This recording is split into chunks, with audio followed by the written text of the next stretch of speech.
weltare ɓiɓɓe fulɓe andu diine maɗa fedde heblo sukaɓe afrique weltare tv takkusan yoni to fasudeɓe to basambula to madina alheri to gawi nane to awoyni to korkoƴel to radio tare tare to lumbal ñalbi to radio tata cheikhu oumar to radio sekou fm haye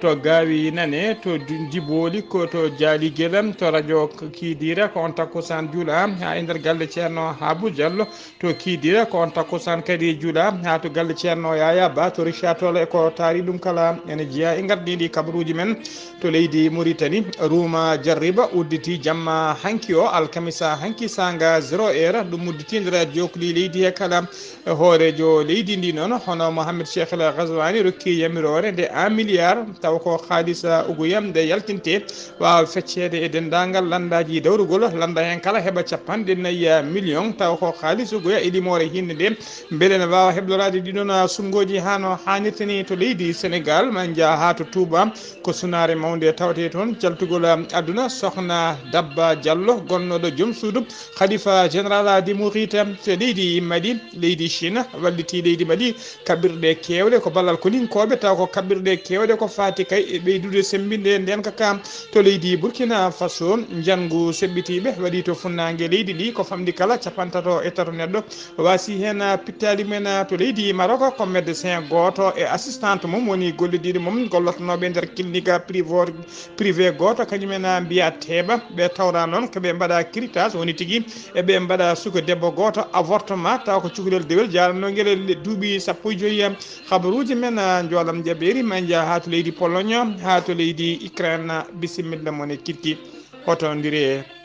hotondirte joni piren pacciren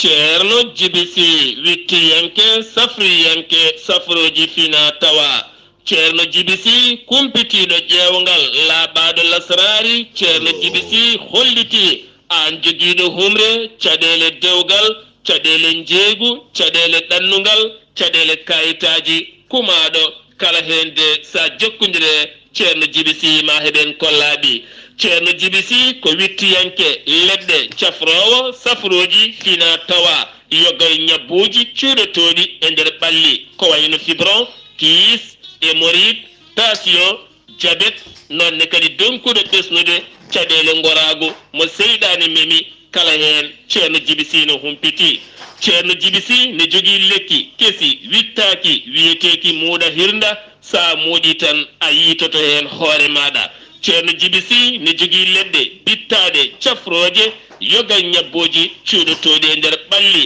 kono ne kadi ceerno jibisi ne jogui pegge usula ndenka ekkisal haɗanma dabare kami liggeyaji bonɗi kala ceerno jibisi laaɓaɗo listihar sa noddimo a rokkimo indema e inde nenema ma o haalane kala ko gonduɗa ha cikka elle ko onon gondi ceerno jibisi tawete koto Mauritanie to Nouakchott to legala netteka sa yiɗi jokkodirde ceerno jibisi ƴewanma listihar an gonɗo Mauritanie ko ujunere ugguya gonɗo e leyɗele ñamoje franc CFA jaɓata ko buuɗi temedde nayyi mbuuɗo kala gonɗo e leyɗele goɗɗe ceerno jibisi ene yarliti waɗandema taw hay mbuuɗa yoɓani beele jokkodira e ceerno jibisi ko numéro makko weef walla ni Orange Money mbatta ko 77 653 03 67 so tawi noon ko numéro makko appel e WhatsApp ha mbawa jokkodirde makko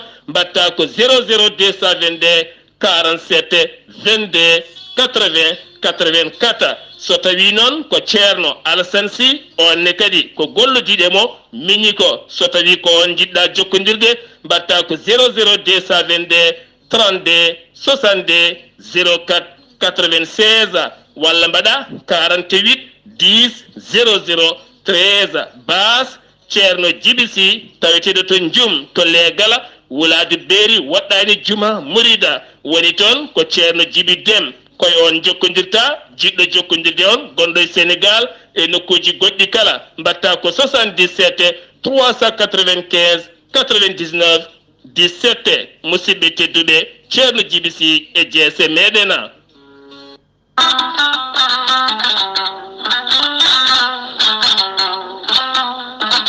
kala rafi mon jiiɗa jomiraɗo ene jippini kene safra ɗuma gorel teyya ko haako moƴƴo iwru ko en tokkorjinoro ari ko wallude en e safrude en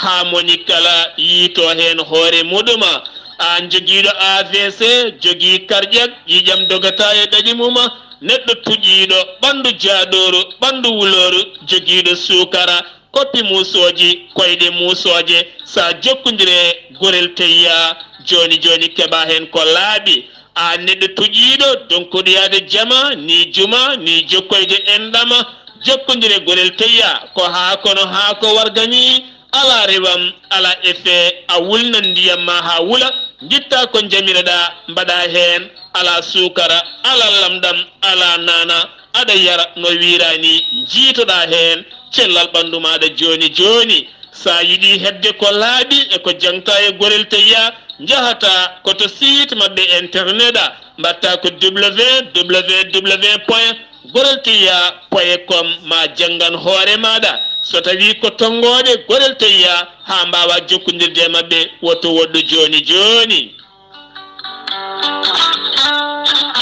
so tawi gonɗa koto leydi Mali Bamako jokkodirta koye Adama Alpha Ba mbatta ko 00223 79 23 74 88 so tawi gonɗa koto Touba jokkodirta koye Moussa Diagne 76 678 72 08 so tawi gonɗa koto Madina Gounas wuro teddungo jokkodirta koye Amadou Sambalo mbatta ko 78 119 00 65 so tawi gonɗa koto États-Unis de Amérique jokkodirta koye Abou Sow Kawral Fouta Business plus 1 34 77 01 56 77 so tawi gonɗa koto leydi France jokkodirta koye Haruna Ngayda 06 50 99 64 43 musidɓe tedduɓe gorel teyya e jeese men dañen jama.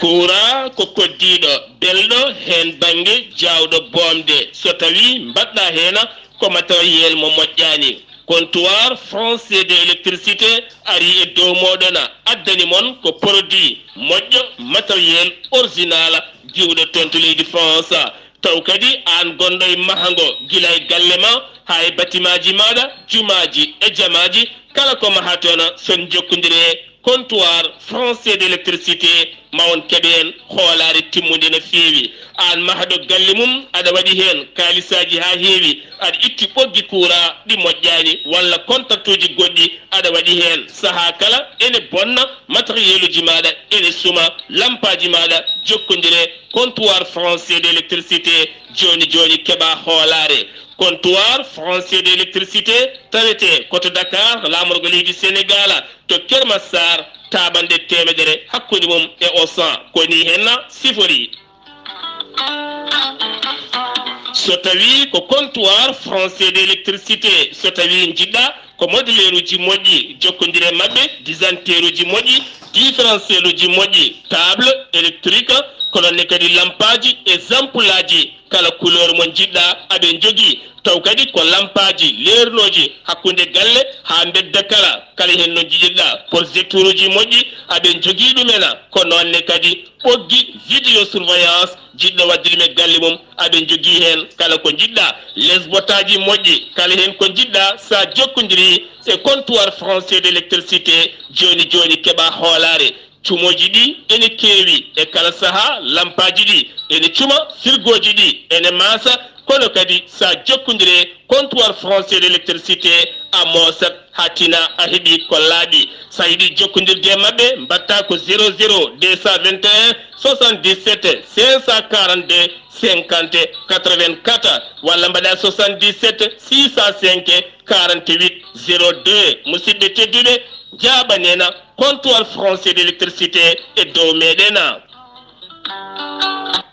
kettode kaburuji mon e ɗemngal pulaar Afrique, Asie, Europe, Amérique, Moyen-Orient, Océanie. jam ñalle mon musidɓe tedduɓe eɗen gone mawnde nogas jeetati lewru seetto hitande ujunnaji ɗiɗi e nogas tati habaruji mon e ɗemgal pulaar e sawta he ko musidɗo mon sehil mon Ghalii Abuu Bah to karallagal ha ma won yiide en to banggue YouTube ko miñi men sehil men Seeɗto Abuu Bah habaruji men e ɗemgal pulaar ko leydi Mauritanie puɗoɗen sumgoji taw ko sumgoji suɓade sarɗiyeji e mairuji e conseil ji région uji ɗaminiɗe wadde ñande sappo e tati lewru mai daratono ɗum ruma jari mum fuɗɗima jamma alkamisa hanki sanga 0 heure udditi ruma jaribo woni campagne électorale e nder jokoli leydi Mauritanie kala no gasi joyi landa dawrugol nana gembini kay ɗiɗon ɗiɗo sumgoji noon ko teste wonande kay landa insaf kala Mohamed Cheikh El Ghazouani ardi ka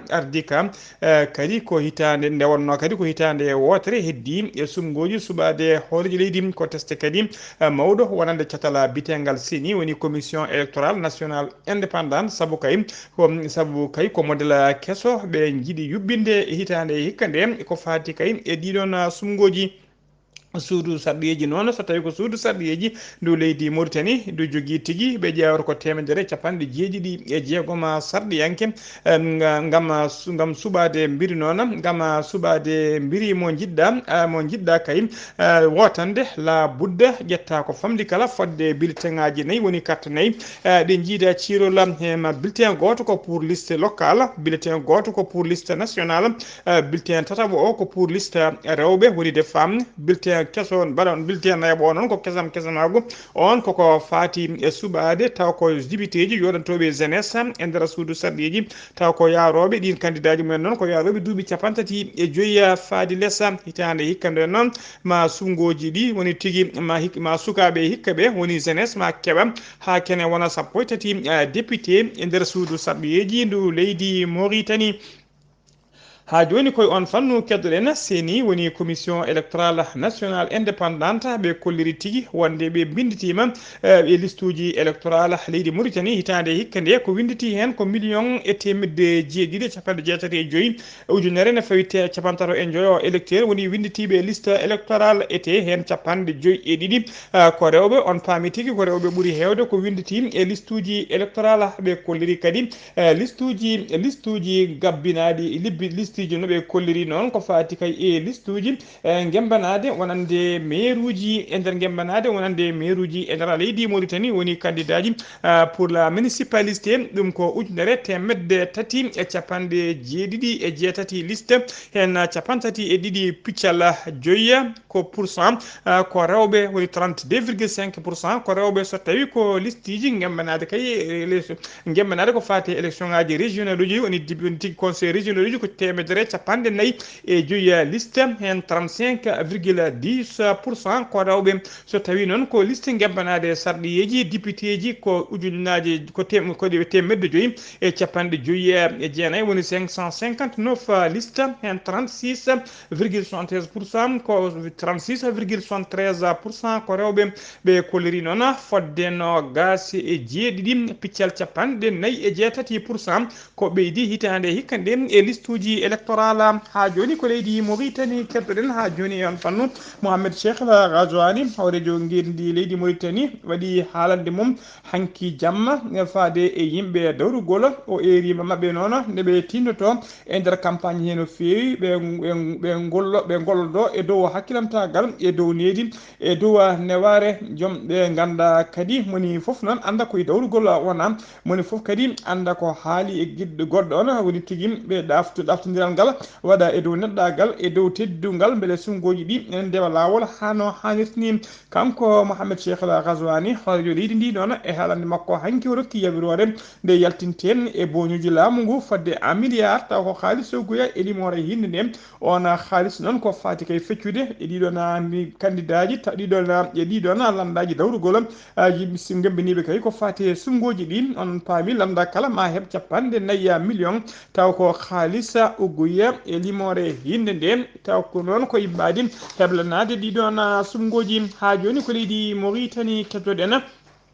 PNP woni personnel non permanent ko fedde gollotoɓe e laamu tawi ko ɓe galda e contrat ji gollotoɓe e nder yoga e ministère uji ko wayno ministère de l'intérieur haala ministère des affaires économiques et des affaires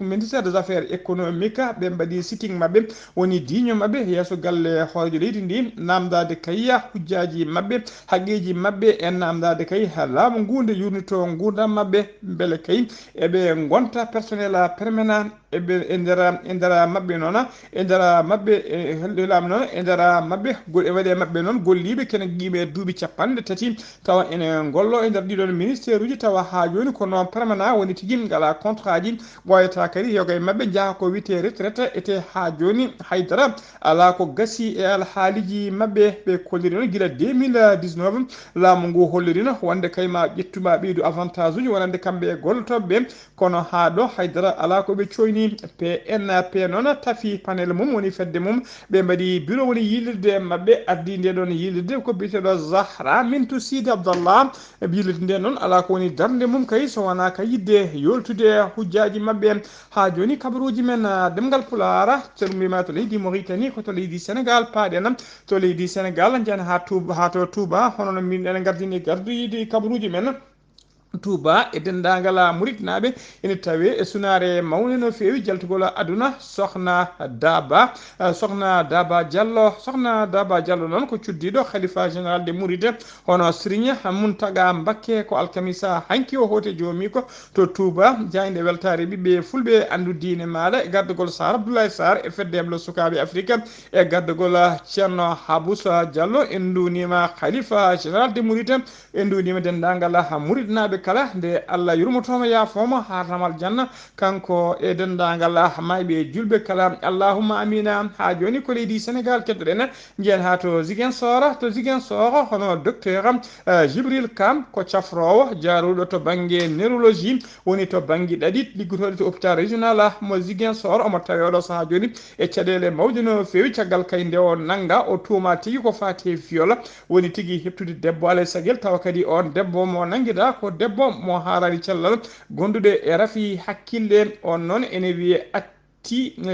atti sikkiti o nangano noon hollirama tigui nanguɗomo tawa kadi ko ɓattiɗo oɗon suka debbo holliri tigui tawi komo ɓorti ɓiɗɗo debbo ha laaɓi hano jibinirno kanko kadi omo ɓorti noon ene sikka caggal kayde tuuma e makko hollirama wol losgoji baɗaɗi hen to banggue docteur eɓe tawama suka debbo ko jettaɗo hano hannirta ni hay maniyu tawama e makko no hono holliri e jayde nde ni oɗo saaha joni noon enquête jaƴƴo nene waɗe hen ha joni ko leydi Sénégal keddoɗen to leydi Sénégal caggal kay nde Abdoulaye Diouf Sarr ornoma directeur général catala bitengal fon sisa o ɗacci poste makko kay wonde député kay wonno kay cukko e wonde kadi cukko hoorejo suudu sarɗiji leydi ɗi ko biyeteɗo maître Djibril War kañum tigui lomtimo e oɗo saaha joni maître Djibril War noon meɗino wonde député e législature ɓennuɗo joni kadi o atti en nokku makko e nder suudu ndu andi o laaɓa hano hannirtni ha joni ko leydi Sénégal keddoɗen Macky Sall hoorejo gendi Sénégal serani e kala saaha erade ko fate dialogue national woni tigui erade laamu ngu landaji laamuɗi e landaji lundiyankoɓe kala ndeɓe joddoto mbatta kaldigal hakkude mabɓe beele kay jamne duumo e pamodiral kadi sikki sakkaji kewɗi e ñonkotaji kewɗi beele ine gasa hakkude mabɓe ha laaɓa e kala saaha noon omo waɗa erago makko faade yimɓe leydi ndi kala ko fati e banggue kaldigal hono biteɗo Cheikh Abdou Mbacké Bara Dolly kañum noon wi e ɗum hawrani ɗum kadi ko nottitoɗo e ngal ɗon kaldigal kañum e landa ko ardi kala ko kanko noon woni cukko hoorejo groupe parlementaire liberté démocratie et changement e nder suudu sarɗiyeji no leydi Sénégal ko kanko kadi ardi landa biteka nekkala fi askan wi omo jeeya kadi e kawtala landaji wallu Sénégal woni coalition wallu Sénégal o holliri noon yo o holliri noon yo intérêt Sénégal le intérêt leydi Sénégal yo ɓuran neɗɗo kala ko fati intérêt muma personnel o wi kadi ko foti kayno hoorde leydi so tawi noddi dendagal kallen dendagal landaji lunda kala noddi ɗumen e kaldigal imene foti notede yimɓe ketto ɗum woni foof kadi so tawi yande jogui adda yande mum so tawi kay ko gonga eɓe jiiɗi leydi ndi deeƴa eɓe jiiɗi kay jaam duuma e leydi ndi moni kala ne foti notitade e ngal ɗon kaldigala Cheikh Abdou Mbacké Bara Dolly noon o erima dendagal société civile o no didorno e landaji dawrugol no potirno kamɓe kala nde ɓe mbawata notitade e oɗon dialogue national woni kaldigala hakkude ɓesguji leydi ndi ha joni ko leydi Sénégal keɗoɗen to petti nokku biteɗo petti mbawo kotana musɗo waɗi toon alkamisa hankino gasi jiiɗi lewru setto hitande ujunnaji ɗiɗi e nogas e tati sanga 6h30 subakala woni sanga juulal saladu e dow lawol ɓe mbiyata route nationale taw ko sens Dakar fade Rufisque ko accident waɗi toon waɗi noon balmuɓe jeenayo hen joyno tampuno sanne goto e ɓen tampunoɓe hawri e ladial to hôpital principal mo Dakar to antirnoto mayɗo o noon ko élève policier o wiyeteno ko Abdou Bari noon kañum woni jaltuɗo hen aduna eɗen mbiya tan nde Allah yurmotomo yafomo harnamo aljanna kanko e dendagal mayɓe julɓe kala allahumma amina ha joni to leydi Sénégal keddoɗen jani ha to Ziguinchor jabɓuɗen musidɗo men sehil men Amadou Sa Kébé assalamu aleykum wa rahmatullah. kabaruji garanɗen ɗo e nder Ziguinchor eɗen gandi discours maire wuuro ngo kanko Ousmane Sonko hecci hanki holko haali nde ari ha e mairie makko nde o noddi o haali o wi omo jogori wadde ɗo ene 12 projet ɗum noon Casamance e Ziguinchor ko ganniɗo wadde ɗum ko gurtinowo holɗum e mahateje jande ɗe ko ɗum bamule tillen hen banggue nene o wi ko pewnutowo bamule Sance Ba ɗeɗo kadi ene jani o wi ko pewnuto eɗen gandi ɗeɗo bamule foof ko islam chrétien en goni ɗon julɓe e chrétien en ubbida ɗon o holliti kadi to e bamule keñaɗe ɗene kadi ko noon mbayi o wi kadi ko baɗowo mir tour à tour ɗum noon o haali kadi marché ji ɗi o jogori fewnidde ɓe kolliti noon yimɓe ɓe ɗum woni ko yardete ɗo café oɗo kalis o holto daña holto ittata o kalis yo haalam o woni koye campagne saabu o wi ko wawa yaade caggal leydi laamu nana jogui passeport makko kanko o wawa yaade joni noon yo holluɓe o 2 milliards mo wi omo jogori yaltinde holto ittata ɗum ndeke ko wiyano kalis omo wujji omo mofto e caggal leydi ko ndeke ɗum woni gonga ɗum noon ina wayno jaabol soit taw heɓede eɗen gando waɗi ko wino ko mairie Ziguinchor o wino so tawi ɓe goppani greffe o ko pawo mabɓe kuugal musgal o tellini kuugal ngal hanki ina wayno no gaso joyo wannoɓe greffe ɓe won konngol wiɓe o fetti ɗumen o serdiɓe goto foof hetti baggue goɗɗo o tellini ɓe kamɓe foof fewde less ngabbunoɓe hen ɓe won wiɓe kadi ala o riwiɓe ɗum ɗon noon nana haale oɗo question noon nana yeeso kanko Ousmane Sonko ɓe mbimo yo jaabo o haalanaɓe holto dañi kalis o hol sababu kadi o riwi ɓeɗo ɗum ɗon noon kaɗo haala ko ɗum yardete ɗo kaafe e nder médiaji so tawi en garti ɗo e sona ko Ziguinchor kamɓen dey ɓe mbahriti sawtu mbaggu ɓe codano ko guerte ina wayno noon tuggude raɓane fewde joni ɓe mbi kamɓe ɗi ko darkase ɓe codata nde ɓe nanda holko ani ɗon sooda guerte ɓe mbi ɓe natti dañde commerce aji kepti ɗum e juuɗe mabɓe commerce aji ko codata par kilo ko kamɓe ɓe kattanani ɗum noon ɓe pewti e darkas ɓe kolliti kadi rawane ɓe dañi tonnoji kewɗi e darkas ɓe mbawi dañde koɓe golli e fewte batte diwlin so en garti ɗo en jeehi to e diwan Bignona ina wayno rafi goto de feeñi to wiyete ko Rosol rafi o de jaggui suka gorko goto yaara duuɓi 4 e ballal docteur oɗo biyeteɗo Saydou Gassama o holliti rafi o ne yaawi koyngal no feewi ɗum noon kamɓe docteur eɓe koɓe waɗɓe grève balɗe 2 ɓe liggaki yo laamu ngu waw yewtide e mabɓe ɓe mbawa horgade oɗo rafi jaahowo ina jagga sukaɓe kadi ko jawɗo warde so en ummima ɗon jeehen to e quartier Kiring eɗen gandi holɗum goomu mbiyetego ANRAC e yantude kanap ɓe jooɗima e atelier quartier Kiring e wondude e gouverneur Guédiou Diouf ɓe kolliti addiɓe ɗo ko yaltinde minuji gonɗi e Casamance ɗo e 2024 beele minuji ɗin gasa ha laaɓa gouverneur no Guédji Diouf holliti weltare population on kadi kolliti weltare soɓe dañi minuji ɗin ubbite ha laaɓa kala ɗo mbawɗa yaade e Casamance tawa aɗa wonde hoolare ɗum ɓe kolli tan ko weltare mabɓe ɗum noon weltare TV musidɓe Ahmad Issa Keɓe gorko mbotto kabaruji ɗo fuɗo radio Zik FM jokkude Ghalii Abou Bah yo Allah ken walde jaam. Allahumma amina seydi Keɓe golle ma jooɗi peewi sen ummima to Ziguinchor koto leydi Mali paadena laamu transition ngo leydi Mali e gardugol colonel Azimi Goïta ɓe keeɓi ɓe jaɓɓima alkamisa hanki no gase jeeɗiɗi lewru setto hitande ujunnaje ɗiɗi e no gase tati matériel e équipement militaire kewɗo no feewi tawa kadi ummoriɓe koto leydi Sine e wiide Kaya e wiide Sadio Camara kañum woni ministre de la défense mo leydi Mali cérémonie jaɓɓugol oɗon matériel noon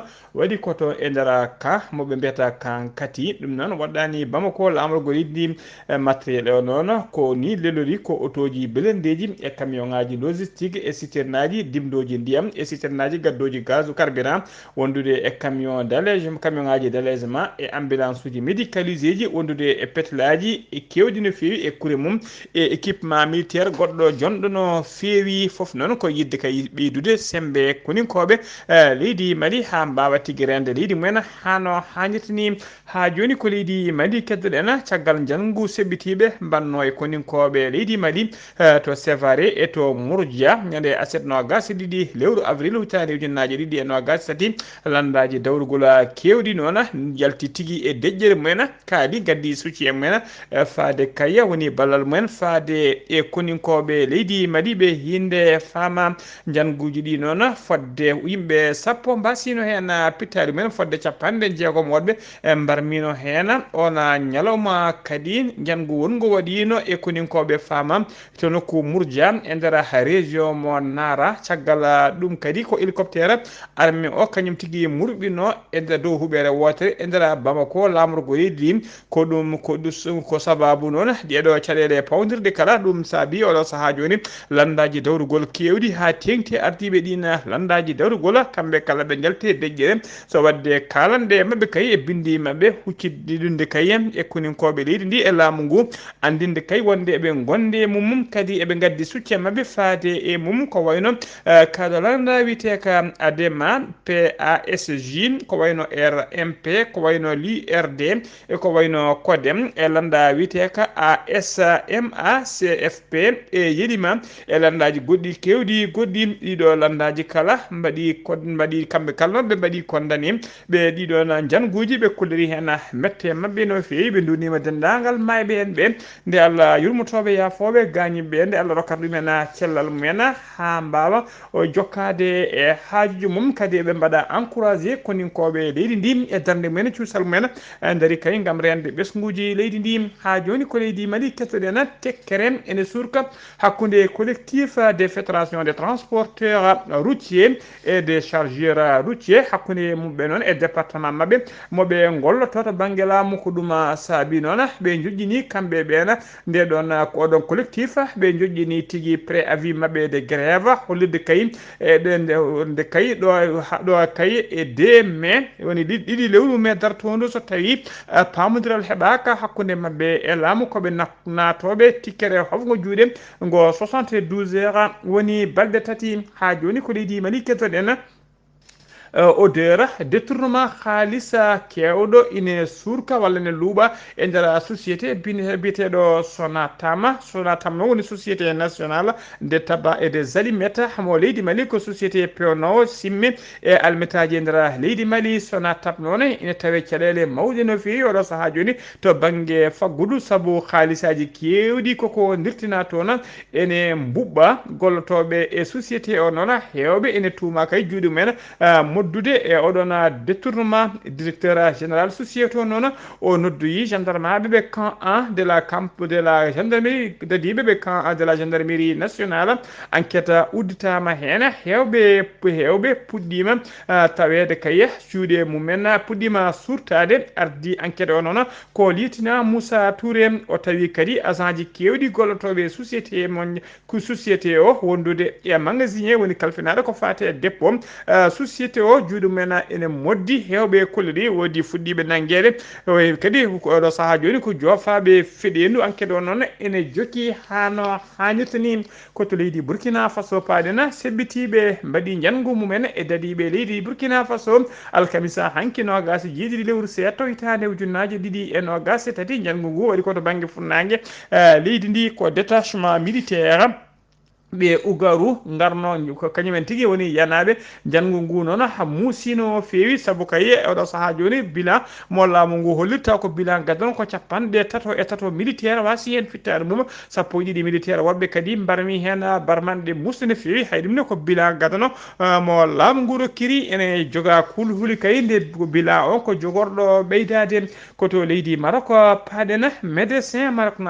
goto Maroc najo wondude e debbo taw ko assistant makko mo gollotto e nder clinique privé goto tawateɗo to wuuro wiyetego Meknes police ji mbiɓe teɓa ɓe nanguira noon ko tawede kay eɓe jogui suka debbo goto jaro duuɓi sappo e joyyi ƴettunoguel reedu ne arde jinneɓe mum woni nene mum debbo taw kadi ene wonde nene mum tawa ɓe gaari ko wadde ko wiyete tigui avortement woni bonnude reedu noon e nder leydi Maroc ko hunde interdit ko ɗum ɓe teɓira e oɗo saaha joni eɓe tawi tigui e juuɗe dadiɓe kamɓe oɗon docteur eɓe ɗiɗo kala so tawi noon ko cukalel diwila ƴettuguel reeduguel duuɓi sappo e joyyi e nene mum e suka e debbo goɗɗo ɗoftunoɗo ɓe to banggue waɗude avortement kamɓe kala e oɗo saaha joni hayso ɓe naggaka kay eɓe joofa fiɗen to banggue contrôle sous contrôle judiciaire woni tigui ɓe mbawata yaade hay nokku kadi e kala saaha justice o ene fawmaɓe yitere kabaruji men ɗemngal pulaar to république démocratique du Congo woni RD Congo hono général Jeff Nguyang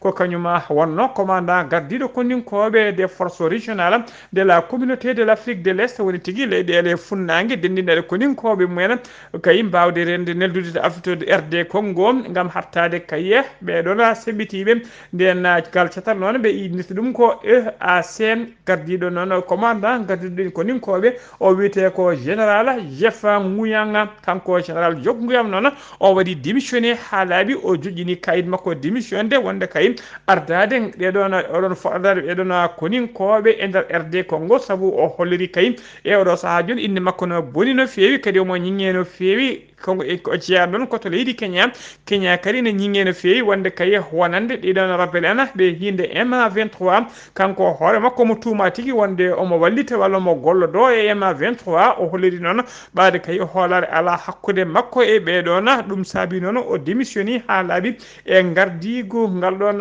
catala bitegal EAC taw ko koninkoɓe ɓe Afrique de l'Est woni banggue funnague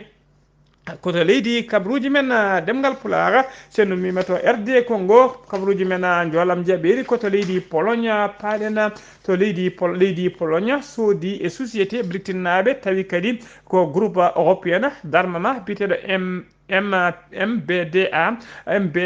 ɓe coodi misilaji kewɗi no fewi ɗi hinde anti aérien jaruɗi ɗon matériel o ɓe coodi noon jaru mum ko 2,4 woni milliard uji ɗiɗi piccal nayyi taw ko haalisa dollar ma société o noon livruɓe maɓe livre Pologne capanɗe nayyi e nayyi lanceur taw ko capannayyi lanceur ɗi hinde i lancé e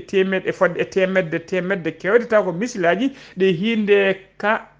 ɗi hinde CAMM e équipement kewɗo jaaduɗo hen koto leydi Ukraine uddirten kabaruji men jamma alkamisa hanki ne wiyata aljuma hande nogas jeetati lewru seeɗto hitande ujunnaje ɗiɗi e nogas ɗiɗi koninkoɓe laaɗi diwoje ɗe leydi Russe ɓe joori tigui toɓo taw ko toɓo misilaji e nder leydi Ukraine ha tengti noon e Kiev lamorgo leydi ndi kuɓeje kewɗe togodirde nder guitima toon e leydi sappo e jeera neɗɗo wasi hen fettade mum waɗi kadi yimɓe hewɓe barmuɓe hen koninkoɓe leydi Ukraine noon kolliri keeɓi kay jaɓɓade ɓe guila dow ɓe bonni guila dow kay fodde nogas e goho misila ummoriɗe koninkoɓe leydi Russe ɓe kolliri noon sappo e goho misile taw koɗe hinde croisére jani e nder Kiev lamorgo leydi ndi musidɓe tedduɓe gasi ha laaɓi ceer ko ɗum ɗo wonno komin tongal noon habaruji men e ɗemgal pulaar e sowta he ko musidɗo moon sehil moon Ghalii Abuu Bah to karallagal ha mbawan yiide en to banggue YouTube ko Saydou Abou Bah so tawi noon koto Ziguinchor